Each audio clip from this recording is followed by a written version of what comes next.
जरठ भयऊं अब कहीं रिशेषा, नहीं तन रहा प्रथम बल लेसा। इसी क्रम को आगे बढ़ाते हुए जामवंत जी कह रहे हैं कि अब मैं बूढ़ा हो गया हूँ, वृद्ध हो गया हूँ, मैं जरावस्था को प्राप्त हो गया हूँ। अब मेरे अंदर पहले जैसा बल नहीं रहा। नहीं तो जो मेरा जो बल था ना, वो इतना अपार बल था, इतना बलशाली था। मैं उदाहरण दे के बता रहे हैं जामवंत जी। कौन सा उदाहरण दे रहे हैं?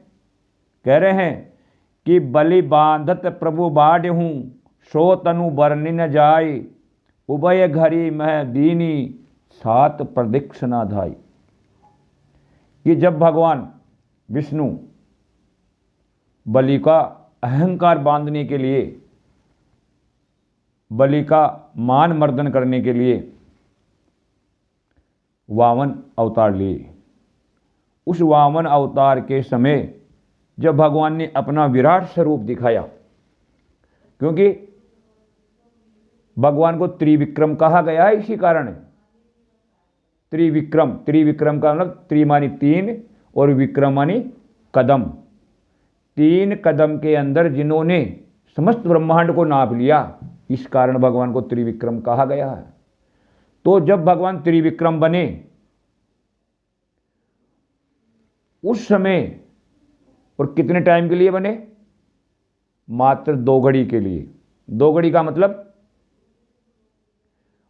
48 मिनट। 48 मिनट के अंदर ही भगवान ने अपना विराट स्वरूप दिखा करके समस्त त्रिलोकी को 2 कदमों के अंदर नाप ली थी। तीसरा चरण तो बलि के सिर पे रखा गया था। तो उस 48 मिनट के अंदर, उस 2 घड़ी के अंदर ही मैंने दौड़ करके भगवान की 7 प्रदक्षिणा कर ली थी। कौन कह रहा है ये बात? ये बात कह रहे हैं जामवंत जी। अब मैं बूढ़ा होने के कारण मैं आपकी सहायता नहीं कर सकता, इस समुद्र को लांग करके उधर नहीं जा सकता।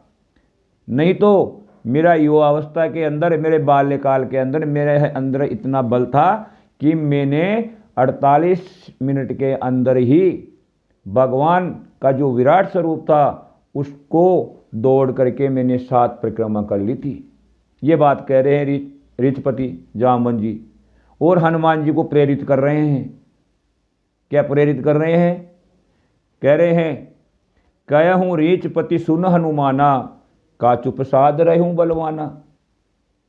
हे हनुमान जी महाराज, आप चुपचाप क्यों बैठे हो?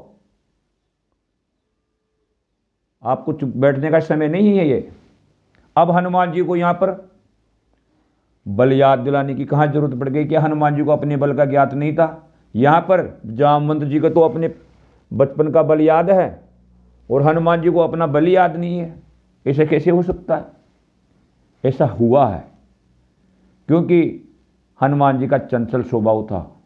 वह कभी भी चंचल स्वभाव के साथ साथ उन्होंने एक जगह कहा है, वानर स्वभाव ते तोरऊ रूखा, या कि मेरा बानर स्वभाव होने के कारण हे लंकापति मैंने पेड़ तोड़े हैं, इसमें मेरा क्या दोष है?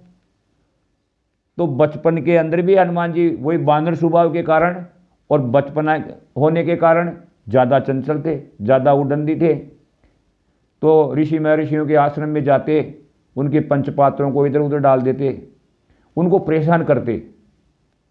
तो ऋषि महर्षि काफ़ी हनुमान जी से जब परेशान होने लगे तो उनके बल को बांध दिया गया। बांध दिया मतलब उनको ऋषि महर्षियों के द्वारा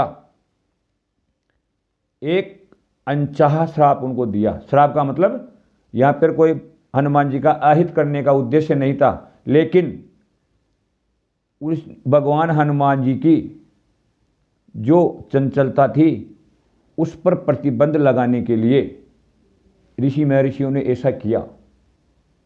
क्योंकि हनुमान जी इतने चंचल थे, जो युग सहस्त्र योजन पर भानु, सूर्य की जो इतनी दूरी थी पृथ्वी से, उसी को फल समझ करके मुंह में खा लिया।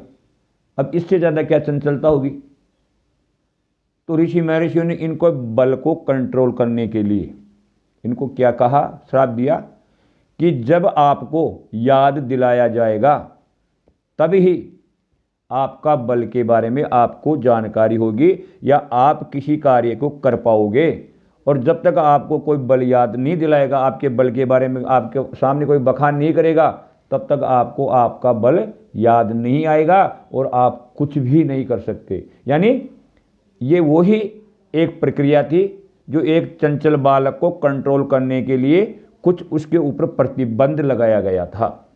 तो ये प्रतिबंध था हनुमान जी के ऊपर ऋषि महर्षियों के द्वारा कि तुम जब तक आपको याद नहीं दिलाया जाएगा तब तक आप अपने बल को याद नहीं कर पाओगे और अपना जो कार्य है उनको आप अति शीघ्र नहीं कर पाओगे।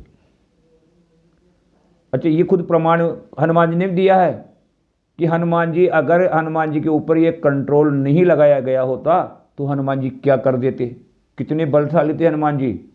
हनुमान जी का बताया गया है इतना बल था कि उनका कोई सानी नहीं था। उन्होंने खुद कहा है, क्या कहा है हनुमान जी ने, सहित सहाय रावण ही मारी, आनव इहाँ त्रिकूट उपारी। जब जामवंत जी ने याद दिलाया उनका बल, तो कनक भूद्राकार शरीरा, समर भयंकर अति बलबीरा, इतना विशाल रूप धारण कर लिया और गर्जना करने लगे हनुमान जी।